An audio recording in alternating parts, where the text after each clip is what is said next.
नमस्कार, मैं हूं प्रखर श्रीवास्तव। हमारे खास कार्यक्रम पूरा सच में आपका स्वागत है। खबरों की दुनिया में पूरा सच बहुत जरूरी होता है, क्योंकि झूठ से भी ज्यादा खतरनाक होता है अधूरा सच, और उसी तरह खतरनाक होती है अधूरी खबर। इसलिए हर खबर का पूरा सच हम आपको बताएंगे, वो भी तथ्यों, तर्कों और सबूतों के साथ। तो आइए बिना देर किए देखते हैं पूरा सच।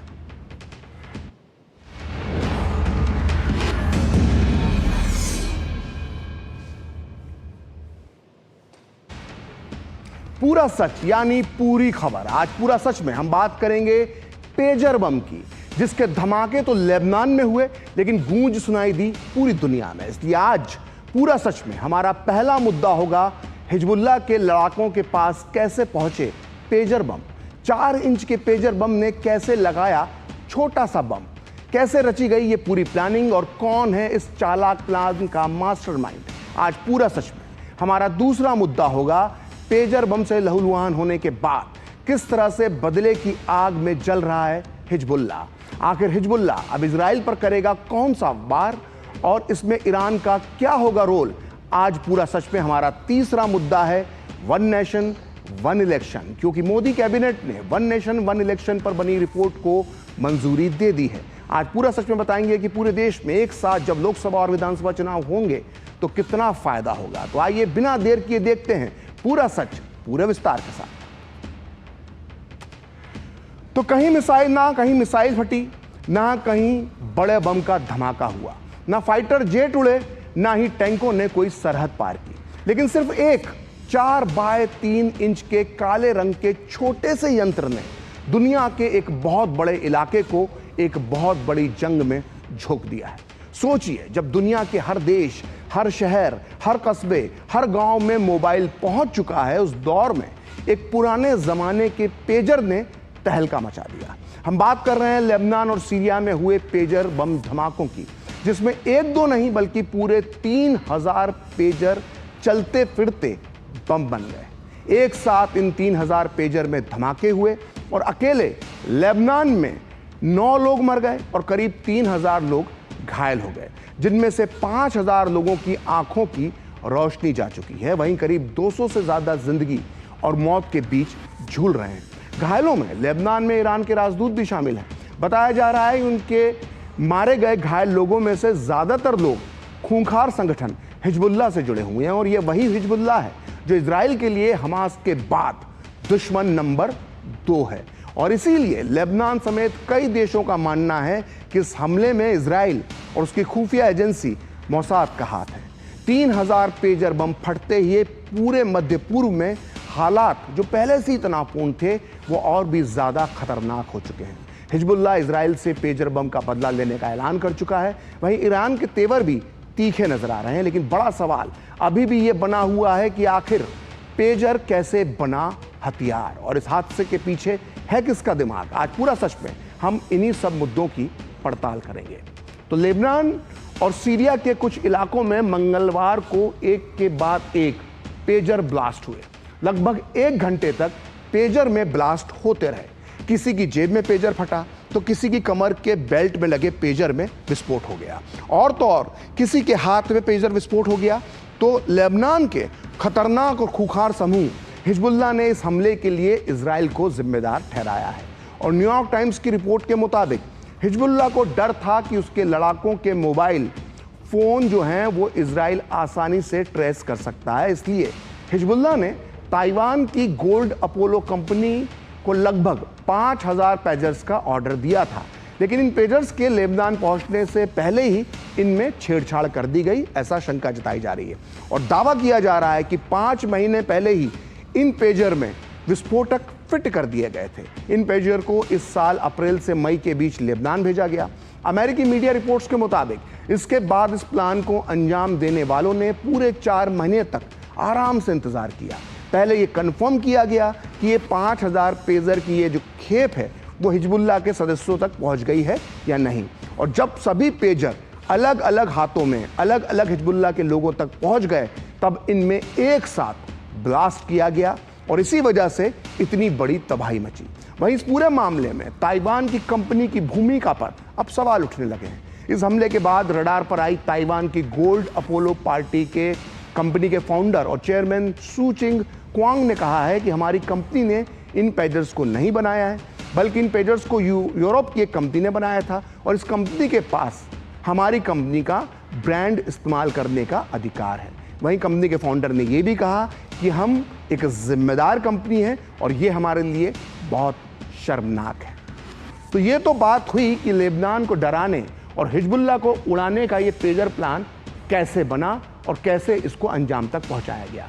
आइए अब सुनते हैं कि दुनिया के जाने माने साइबर एक्सपर्ट जोसेफ स्टेनबर्ग कहते हैं कि हिजबुल्लाह को ये जानते हुए पेजर पर भरोसा करना हैरान करने वाला था कि इजराइल के पास इलेक्ट्रॉनिक उपकरणों में विस्फोट करने का पुराना इतिहास है, जबकि अगर हिजबुल्लाह को ये मालूम था तो उसे ऐसा नहीं करना चाहिए था। आइए सुनते हैं जोसेफ ने क्या कहा। Ironically, there were reports in the media not that long ago that Hezbollah essentially broadcast to the world that they were downgrading from cell phones to pagers in order to prevent Israeli intelligence from tracking people using the GPS capabilities. Why they would broadcast something like that to the world, I cannot tell you, but it would seem to be incredibly dumb. You're essentially telling the adversary and any other adversaries, of which Hezbollah has many, what type of technologies you're looking to acquire. And it does appear that the pagers that exploded were acquired relatively recently by Hezbollah, and I would not be surprised if they were tampered with prior to their having been delivered. तो चौंकाने वाली बात यह है कि इस हमले में ना किसी फाइटर प्लेन का इस्तेमाल हुआ, ना ही किसी मिसाइल का और ना किसी भारी भरकम बम का, बल्कि इस बार निशाना बनाने के लिए इस्तेमाल हुए पेजर। ये वही पेजर है जिसका मोबाइल के आने के बाद से इस्तेमाल बहुत कम यानी ना के बराबर हो चुका है। हालांकि सुरक्षित मैसेज सेवा के लिए कुछ ग्रुप आज भी इस तकनीक का इस्तेमाल करते हैं, जैसे हिजबुल्लाह, लेकिन अब ये सेफ टेक्नोलॉजी ही घातक बन गई है। आइए समझते हैं कि लेबनान और सीरिया में पेजर से कैसे ब्लास्ट किए गए, ये जानना बहुत ज़रूरी है। असल में जानकार ये बता रहे हैं कि पेजर के अंदर बैटरी के पास एक छोटा सा विस्फोटक पहले से ही फिट कर दिया गया था और जिन पेजर में ये विस्फोट हुआ उनमें 3 ग्राम के करीब विस्फोटक लगाया गया था, यानी फिट किया गया था। और स्काई न्यूज़ के मुताबिक इन पेजर के भीतर PETN नाम का विस्फोटक फिट किया गया था। इस विस्फोटक को किसी डिवाइस या स्कैनर से डिटेक्ट नहीं करा जा सकता और ये बहुत मुश्किल है। और इतना ही नहीं, हिजबुल्लाह के सदस्यों के पास जो नए पेजर थे उनमें लिथियम बैटरी थी। लिथियम बैटरी अब बहुत अधिक जब गर्म हो जाती है तो धुआं छोड़ती है, पिघलती है और यहाँ तक कि उसमें कई बार आग भी लग जाती है। और रिचार्ज की जा सकने वाली लिथियम बैटरियाँ मोबाइल फ़ोन से लेकर आपके लैपटॉप और इलेक्ट्रॉनिक कारों में भी इस्तेमाल की जाती है। ये 590 डिग्री सेल्सियस पर जब पहुंच जाता है इसका तापमान, तो ये आग पकड़ सकती है। और शुरुआती जानकारी के मुताबिक पेजर के सर्वर में सेंध लगाई गई और इसमें एक ऐसी स्क्रिप्ट या बग डाला गया जिससे पेजर में प्रोग्राम ओवरलोडिंग हुई और इससे डिवाइस में ओवरहीटिंग की समस्या पैदा हो गई और इसमें लगी लिथियम बैटरी में विस्फोट हो गया और इसके पास लगे विस्फोटक ने इसे और भी खतरनाक बना दिया। यानी पहले बैटरी में विस्फोट हुआ और उसके बाद जो पहले से PETN विस्फोट लगा था वो भी फट गया, तो नुकसान ज़्यादा हुआ। रिपोर्ट के मुताबिक दोपहर के वक्त इन पेजर्स पर एक साथ संदेश आए और इस मैसेज के बाद बैटरी में ओवरहीटिंग यानी ज़रूरत से ज़्यादा गर्माहट शुरू हो गई और दावा किया जा रहा है कि पेजर डिवाइसों में विस्फोट से पहले कई सेकंड तक बीप बीप की आवाज़ सुनाई दी। आसान शब्दों में इस पूरे मामले को समझें तो इन पेजर्स में बैटरी के तापमान को बढ़ाकर विस्फोट को अंजाम दिया गया। तो इस मामले में रक्षा विशेषज्ञ दानवीर क्या कहते हैं, आइए सुनते हैं। हाल ही में हिजबुल्लाह ने बहुत बड़ी तादाद के अंदर पेजर्स एक्वायर करे और इन पेजर्स का इस्तेमाल किया, लेकिन यहाँ पर इजराइल की खुफिया एजेंसी ने इन पेजर्स को जहाँ पर ये निर्माण हो रहे थे वहीं पर ही इनके अंदर फेरबदल करे। ये माना जाता है कि इसके अंदर एक्सप्लोजिव एम्बेड किया गया और एक कोड, जब वो कोड भेजा गया एक सही समय और निर्धारित तारीख को, तो ये पेजर्स में ब्लास्ट हुआ। अब ये एक थ्योरी ये भी चल रही है कि पेजर की बैटरी में ब्लास्ट हुआ। तो यहाँ पर मैं ये आपको बताऊं कि पेजर की बैटरी में ब्लास्ट होने से इतनी भारी तादाद में कैजुअल्टी नहीं होगी, या कैजुअल्टी इन अ सेंस कि इतनी भारी तादाद में लोग मरेंगे नहीं। तो मंगलवार को हुए पेजर हमले में ईरान समर्थित लेबनानी सशस्त्र समूह हिजबुल्लाह को झकझोर कर रख दिया है। अब तक भले ही इजराइल ने इस हमले की जिम्मेदारी नहीं ली है, लेकिन अलग अलग रिपोर्ट्स इजरायली खुफिया एजेंसी मोसाद की तरफ इशारा कर रही हैं। न्यूज एजेंसी राइटर्स ने लेबनान के वरिष्ठ सुरक्षा सूत्रों के हवाले से बताया है कि खुफिया एजेंसी मोसाद ने ही हिजबुल्लाह की ओर से ये आयात किए गए 5000 पेजर्स के अंदर विस्फोटक लगाए थे। हालांकि अभी तक इन धमाकों की किसी ने भी जिम्मेदारी नहीं ली है।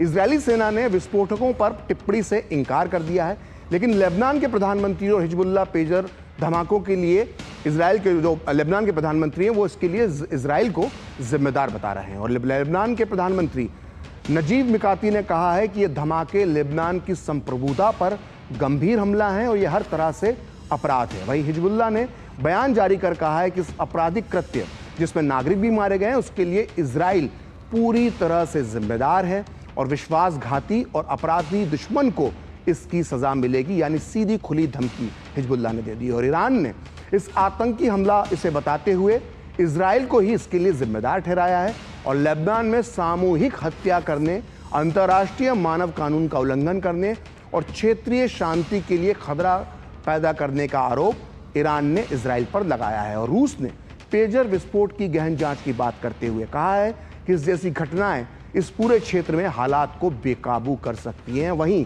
संयुक्त राष्ट्र महासचिव एंटोनियो गुटेरेस के प्रवक्ता ने इस हमले में किसी भी नागरिक की मौत पर गहरा अफसोस जताया है। वहीं अमेरिका ने कहा है कि उसका इन धमाकों से कोई लेना देना नहीं है और वो लेबनान पेजर विस्फोटों के बारे में सिर्फ जानकारी जुटा रहा है। ब्रिटेन ने भी इस मामले में किसी भी तरह की अटकलबाजी से परहेज किया है। आइए सुनते हैं कि ब्रिटेन और अमेरिका का इस मामले में क्या कहना है। I can tell you that the U.S. was not involved in it. The U.S. was not aware of this incident in advance, and at this point we're gathering information.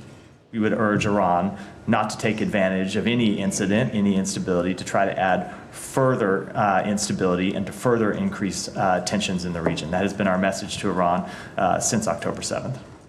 Obviously, like many others, I woke up this morning to the news and reports of developments in Lebanon, and this clearly is an awful situation. And as I say, we woke up to this news, but the UK will be working with, particularly with our humanitarian partners in the region, and I know that you'll understand that it wouldn't be appropriate for me to speculate at this stage. तो जैसा कि हमने आपको बताया कि Hezbollah ने इस हमले के लिए इजराइल को जिम्मेदार ठहराया है और कहा है कि सही समय पर इसका बदला लिया जाएगा। लेकिन बड़ा सवाल ये है कि हिजबुल्लाह के बदले का सही समय और सही तरीका क्या होगा। इसे लेकर इजराइल में भी चिंता है। आइए सुनते हैं कि इजरायली रक्षा विशेषज्ञ सैरत जेहावी ने इस बारे में क्या कहा है। Hezbollah promised revenge. I believe it will retaliate. I don't know exactly when. I think they are now discussing of how and when. But what I can say is I can talk about capabilities, meaning that Hezbollah can choose to retaliate with airstrikes. It has missiles that are accurate missiles that can get almost everywhere in Israel, ranges of more than 300 kilometers. It can try to retaliate with infiltration into communities in the northern border. हालांकि Israeli सरकार और सेना का pager विस्फोट को लेकर कोई बयान अभी तक सामने नहीं आया है, लेकिन लेबनान में हुए इस पेजर विस्फोट पर इजरायली नागरिकों की जो प्रतिक्रिया सामने आई है वो भी कम हैरान कर देने वाली नहीं है।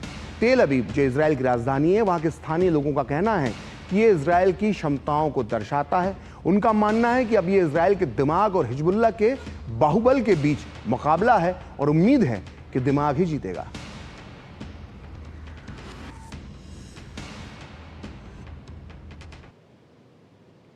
Regarding this attack is that first of all, there's no place that Israel cannot go. I think it really gives us like aspiring of where and what is the depth of what the Israeli capabilities are. I think all of our enemies should be afraid of what our capability can and should be. And I think that can ignite your imagination about all this James Bond operation. Oh, but it's unbelievable, really. This is a remarkable achievement if it was Israel. And it's about time they will pay for what they've done and what they are doing to us in the northern border. And I hope they will continue because it's our brains against their muscles. And I think our brains will win. तो Israel के बारे में लोग कहते हैं कि वो अपनी लोगों की सुरक्षा से कभी समझौता नहीं करता है और अगर कोई उसके लोगों पर हमला करता है तो वो अपने अपराधी को दुनिया के किसी भी कोने से ढूंढकर मौत के घाट उतार देता है। यही वजह है कि पेजर के ब्लास्ट होने के बाद हिजबुल्लाह का आरोप इजराइल पर है क्योंकि अपने दुश्मनों पर नजर रखने, निगरानी करने और यहां तक कि उनकी हत्या करने के लिए टेलीफोन से लेकर मोबाइल तक का इस्तेमाल करने का इजराइल और उसकी खुफिया एजेंसी मोसाद का पुराना इतिहास रहा है। तो ये बहुत पुरानी बात है। सितंबर 1972 में म्यूनिख में ओलंपिक हुए थे जिनमें 11 इजरायली एथलीटों की हत्या कर दी गई थी और इस हत्याकांड में शामिल था पीएलओ का एक महत्वपूर्ण सदस्य महमूद हमशारी, जिसे टेलीफोन ब्लास्ट के जरिए मोसाद ने मौत दे दी थी। पेरिस में 8 दिसंबर 1972 को महमूद हमशारी ने जैसे ही अपना फ़ोन उठाया वैसे ही रिमोट के ज़रिए फ़ोन में लगे गए विस्फोटकों को एक्टिव कर दिया गया था और इसी तरह हमास के बम बनाने में माहिर यहां अय्याश को भी 1996 में इजराइल ने मोबाइल फ़ोन के ज़रिए ख़त्म कर दिया था। यह अय्याश 90 इजराइलों की हत्या करने के लिए जिम्मेदार था।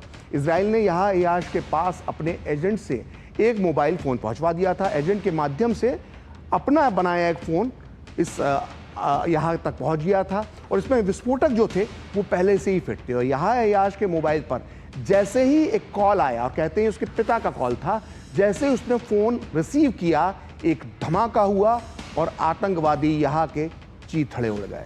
तो पूरा सच में अब वक्त है एक ब्रेक का और ब्रेक के बाद बताएंगे आखिर हिजबुल्लाह अब इजराइल पर करेगा कौन सा वार और इसमें ईरान की क्या हो सकती है भूमिका।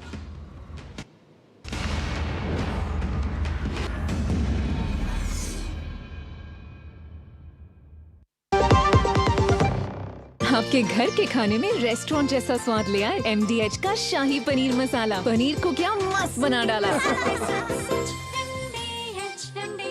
बात जब पीढ़ियों के लिए बनने वाले घर की हो तो जिम्मेदारी बड़ी हो जाती है। गैलेंट समझता है ये जिम्मेदारी। अब डबल M रिब्स के साथ गैलेंट एडवांस TMT रीबार निर्माण का रियल हीरो। सोना सिर्फ गहना नहीं होता, कभी पुश्तैनी पहचान तो कभी प्यारी सी याद होती है। लाइफ में आगे बढ़ने के लिए उसी सोने से गोल्ड लोन लेने का फैसला समझदारी का होता है। मुथूट फाइनेंस ये बात समझते हैं, इसीलिए वो ईमानदारी, सच्चाई और आपके विश्वास को सबसे बढ़कर मानते हैं। मुथूट फाइनेंस, सदियों का भरोसा हमेशा के लिए।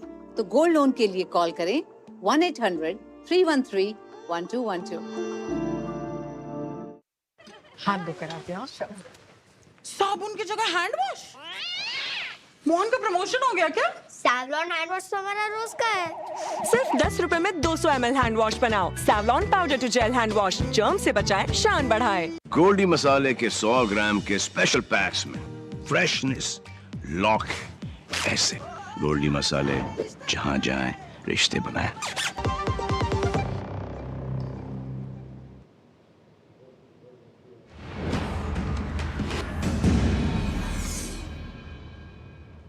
तो ब्रेक के बाद पूरा सच में एक बार फिर आपका स्वागत है और आइए अब जानते हैं कि खतरनाक और खूंखार संगठन हिजबुल्लाह का पूरा सच क्या है। हिजबुल्लाह लेबनान में एक्टिव रहने वाला एक शिया संगठन है जिसके सर पर ईरान का हाथ है और कहते हैं कि 80 के दशक की शुरुआत में लेबनान पर इजरायली कब्जे के दौरान ईरान की आर्थिक और सैन्य मदद से हिजबुल्लाह इतना आगे बढ़ गया। ये दक्षिणी लेबनान में शियाओं की रक्षा करने वाली ताकत के रूप में उभरा था।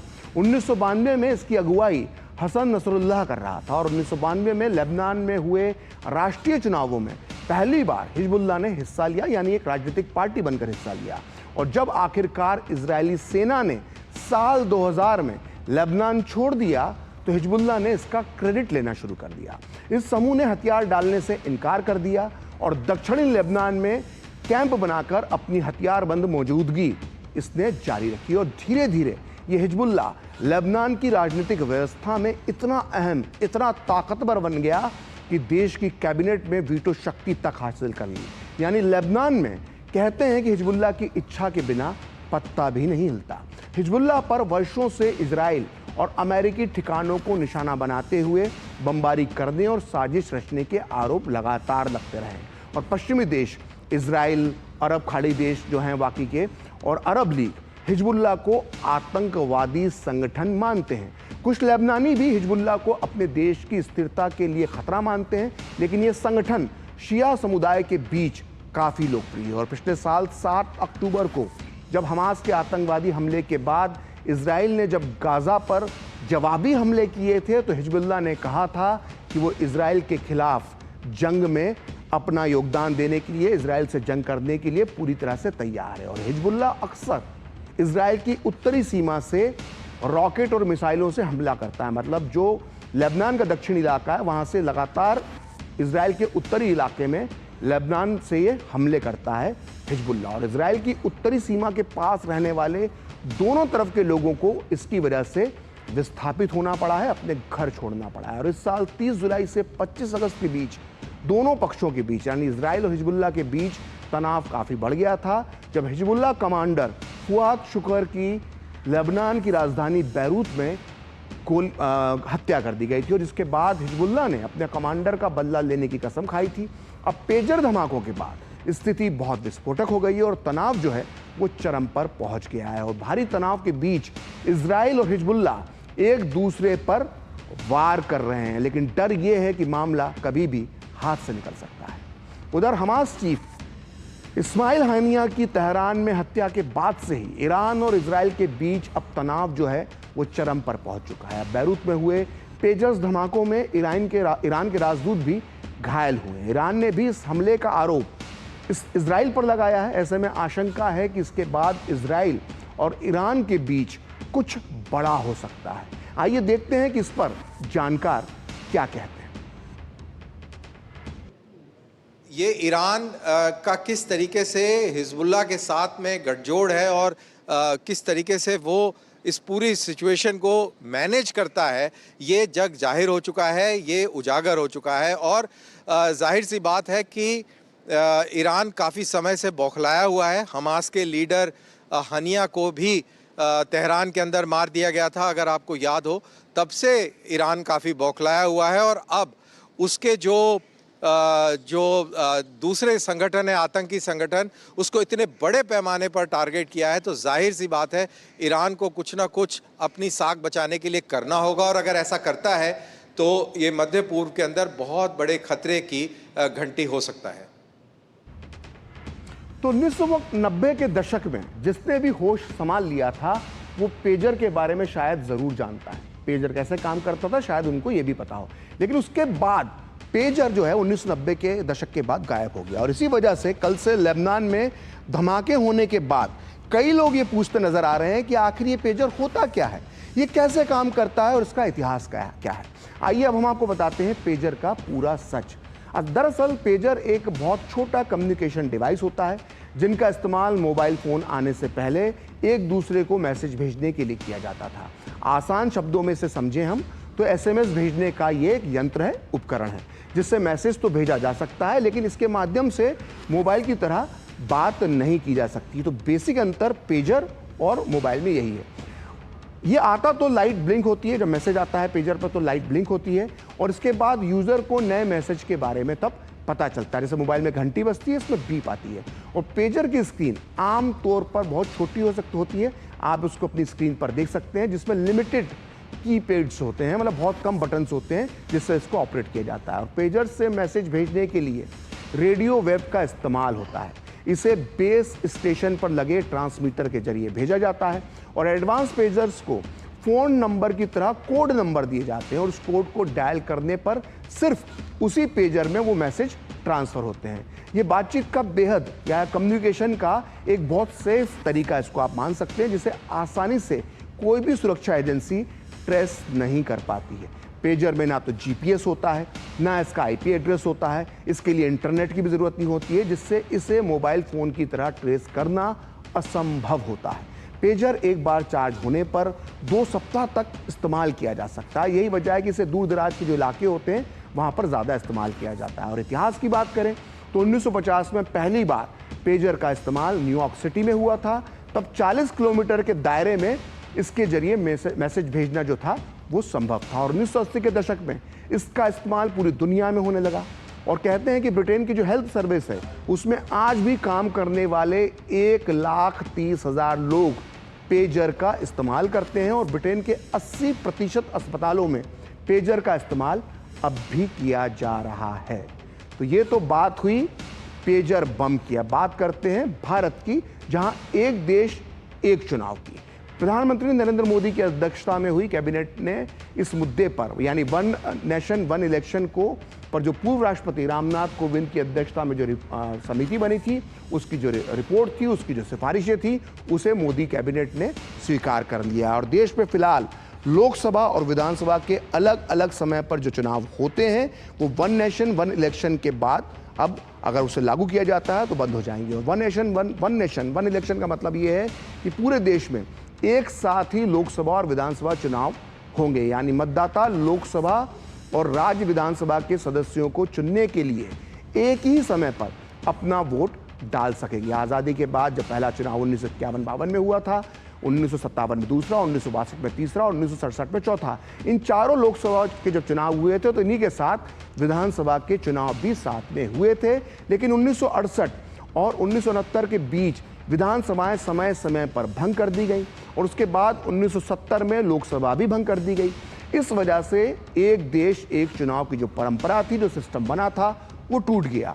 अब उच्च स्तरीय समिति की सिफारिशें मंजूर होने के बाद लोकसभा और विधानसभा चुनाव एक साथ करवाने का जो रास्ता है उसकी डगर आसान होती नजर आ रही है। हालांकि सरकार इस पर आम सहमति बनाने की कोशिश करेगी और इस उच्च स्तरीय समिति को भी जो फीडबैक मिले हैं उसके मुताबिक 47 राजनीतिक दलों में से 32 ने एक साथ चुनावों का समर्थन किया है, यानी वन नेशन वन इलेक्शन का समर्थन किया है। तो फिलहाल पूरा सच में इतना ही।